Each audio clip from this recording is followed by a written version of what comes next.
Welcome to the No Guilt Fangirls podcast, where liking what you like is never a bad thing. Here's your host and head fangirl in charge, Patty Holiday. Hey y'all, welcome to the No Guilt Fangirls podcast. I'm Patty Holiday, your head fangirl in charge, and this is the Monday Movie Minute for September 2nd. Now, every Monday we come together to chat about the movies that came out, what we saw last week, what's happening at the box office. Sometimes it's short and sweet. Sometimes we throw back to some old movies. Sometimes it's all new and hot and what's going on. And today it's kind of it's short and sweet and new. That's what I've got for you today. So I only saw one movie this week, and in fact, one movie in the past 2 weeks, actually. If you've been listening to the podcast, then you know why. There's been a lot of travel on my plate, a lot of travel to different worlds, different lands. Disney travel. I went to Disneyland first and then popped back over to Disney World, and I went to Star Wars Galaxy's Edge and had my mind blown. So there hasn't been a lot of time for movies.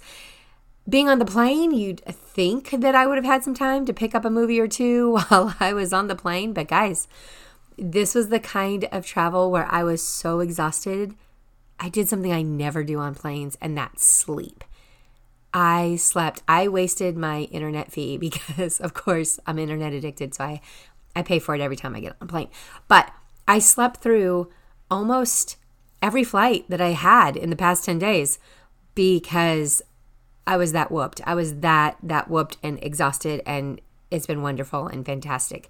And if you missed anything, I do go over a couple of D23, I think there's like 3 or 4 episodes where I brought you what was going on there. There is some movie news in there. If you're down with that, go take a listen. Just scroll back up. And so here we are. It's Monday. But due to all that travel, I have only been able to see one movie. And that's what we're going to talk about today, is the movie that I did get to see yesterday. But first, we are going to go over the box office for this week. Now, this week is looking pretty slim. It's looking kind of weak. And for a holiday weekend, I guess I expected the numbers to be a little bit higher, but they're really not that good. In the number one position is Angel Has Fallen with 11.5 million this week. Good Boys is number 2.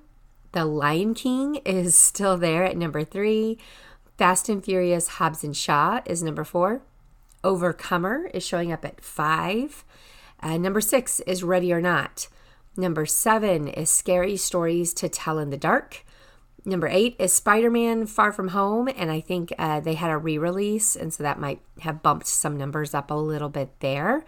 And Dora and the Lost City of Gold is number 9. Angry Birds Movie 2 is coming in at 10.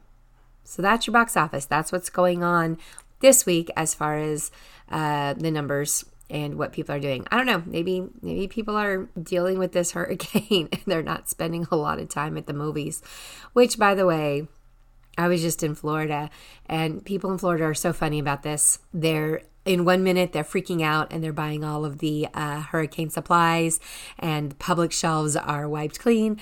And in the next moment, they're like, we'll deal with it later. It'll probably turn. Let's go to Disney World. But I used to live in Florida. I know these storms are, as much as we wish they were predictable, they're not. They do turn kind of last minute sometimes, and you just never know. But all you can do is be prepared. So I am giving all my thoughts to everybody in this possible path. That does include all of the East Coast down up there, because it's coming your way eventually. I think it's kind of stalled right now, but it's coming your way eventually. And I hope everybody stays safe and really, like, something changes and, I don't know, it goes back out to sea and really doesn't make any more landfall than it already has. I know the Bahamas are taking a brutal beating right now. All right, off of hurricane news, we're going to talk about the one movie that I watched, and that movie was Ready or Not. This was a movie, when I first saw the trailer, I was like, oh my gosh, I'm totally in for this. It's dark, it looked a little bit gritty, it had a lot of humor in the trailer, and I like a good horror film too. So I was like, all right, this is cool. I am totally down for this. So here's the plot in case you're not sure what this one's about. Grace and Alex are getting married. And basically on the wedding day, he's cryptically talking about how his family's kind of messed up and how they're all jerks. And he even straight up gives her a couple of chances to opt out of this marriage. And she thinks he's just, being funny or being sarcastic. They both seem to have this dry wit and humor. And so, she just rolls with it.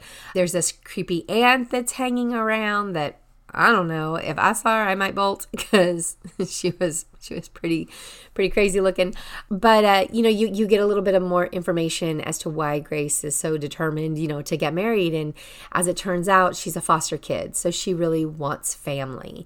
And even though Alex is a little estranged from his family for unknown reasons, she wants that in her life. And so that's why they are getting married and not just continuing to live together. So here we are. They get married. Grace is introduced to the Ladomas Dominion, as they prefer to be called, and finds out that on her wedding night at midnight, it's time for a family tradition. And this is a family tradition of game night, which, they kind of play off as, well, that's how we made our money. The Ladomas are like a family board game type creation. That's how they made their money. And so, they joke that it's just fitting that we play a game to welcome a new member to the family. And in order to play this game, she has to draw a card, and that determines what game they are going to play. And as it turns out, she gets hide and seek. Now, the family believes that this new person has to play a game or something terrible is going to happen to the family. This is based on this agreement that was made, way back in the day, and it's how it all kind of came about and how their family fortune was made. So she draw the card. The game is hide and seek, and apparently this is the worst game card to draw in the entire deck. And you can tell because Alex's face, he just goes sheet white, oh my gosh, I can't believe this is happening. Well, it's happening. I was, at this point of the movie, I was still kind of on the edge of my seat. I was like, all right, I like this. I liked the characters. I liked the actors. I liked the way things were going and the progression that we were seeing. So I was all in, by the time we start playing the game. This is when things start getting a little bit crazy, and where it also gets a little bit rocky. This had some dark humor, which I love, and I thought the characters were interesting. They were pulling me in. It had my attention, but a lot of the characters never really got developed, and so they were just kind of, I don't know. Maybe I'm overthinking it. Probably am. Totally am. But I wanted a little bit more explanation of some of these side characters. Like one of them is she's a sister-in-law, and she kind of throws something out along the lines of, well, where I came from. That's why I really loved this idea of this game, because her husband is giving her a hard time for how excited she was when he told her about this whole game thing. She was all into it. Okay, but why? We never find out why she has that dark part of her that is into this game, from the get-go, right? Because the same person would have heard about this family game and gone running, right? But no, she was totally all in. So yeah, I wanted a little bit more there. It's little things like that in the plot, in the script, that I wish we had a little bit more development on. Again, I could be getting picky, but it was a distraction for me because I kept wanting to know, okay, well, but why? What's the backstory here? Even kind of the butler kind of guy, I wanted more backstory on him. There were these 3 maids that are in and out super quick. I wanted a little bit more understanding as to what was going on there too. So again, maybe I wanted too much from this movie, but it didn't quite meet up to what I expected or thought would make a full, complete, rounded out movie for me. What I can say is that we do get dark. We get lots of dark. This is actually more of a horror movie than a comedy. So it's billed, or you think you're going to go in laughing a whole lot. There were some laughs. There were some chuckles. There was not full out guffaws. There was not, it didn't go far enough in the comedy realm for me to be a total winner here. It didn't, again, this is one of those cases where I guess the movie doesn't quite live up to the trailer expectations, okay? I thought it was going to be funnier. It wasn't. The cleverness just wasn't there in the writing. You know, the family is very remorseless in their hunt. They're doing what they got to do, what they believe they got to do to survive. But I still wanted some of that. I don't know, call me crazy, but I wanted a little bit more punctuations of dark humor. So that being said, I want to focus on the actors more than the plot here. I loved so many of them in this. Andie MacDowell's in it. She's the mother of the groom. I thought she was delicious. Her character did have some depth. They did have some promise there. We don't quite deliver 1,000% on it, but she's such a good actress. I loved watching her on screen, and I loved what she did with this role. So Andie MacDowell, I bow down. I dig her. Adam Brody was also a lot of fun in this one. He's the brother of the groom. His name is Daniel. And he's drunk. He's broody. He's got a lot of great one-liners. He actually did deliver some of that comedy for me.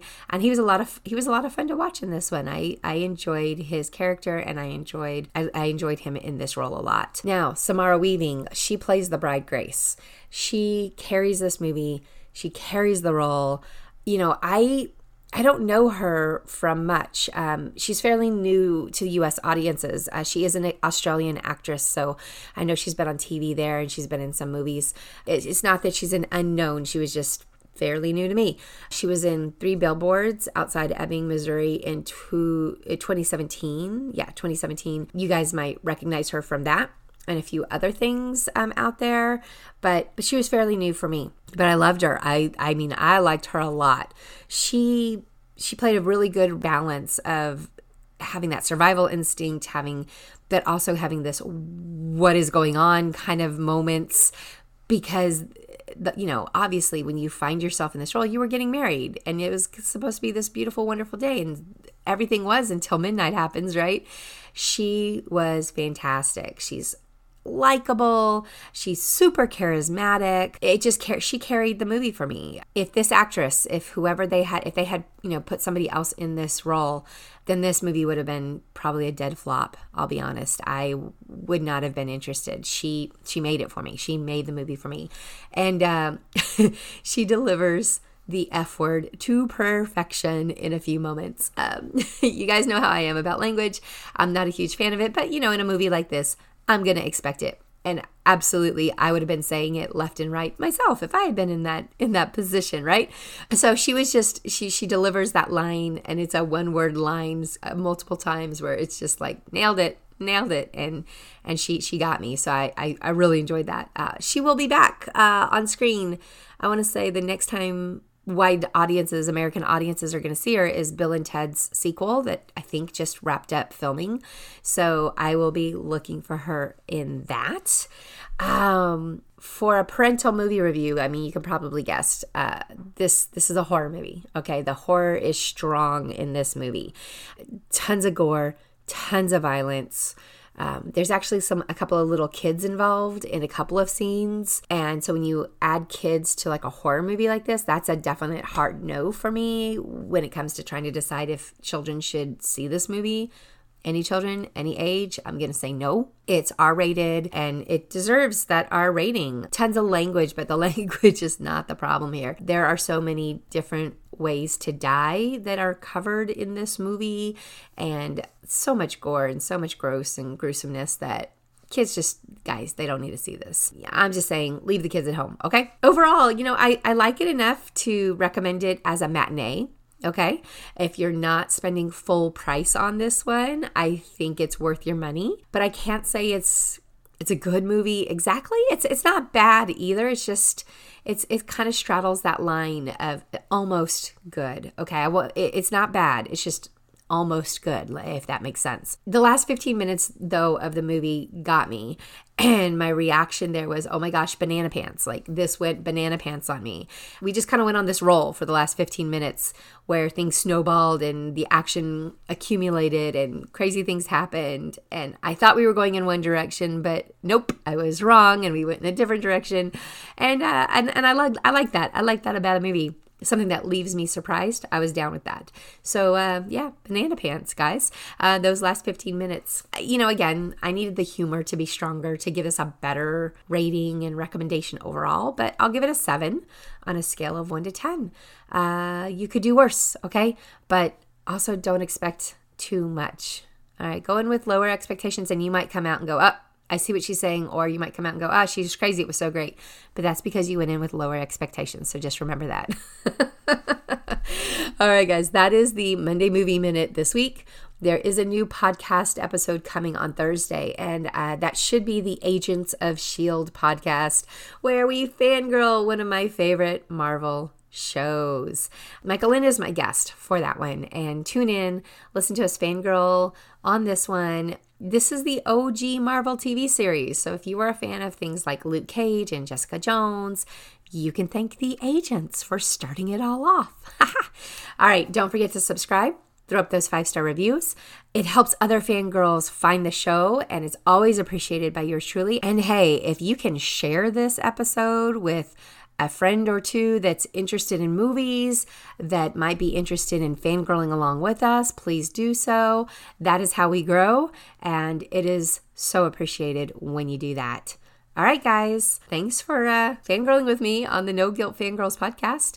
Hope you'll come back to listen again real soon.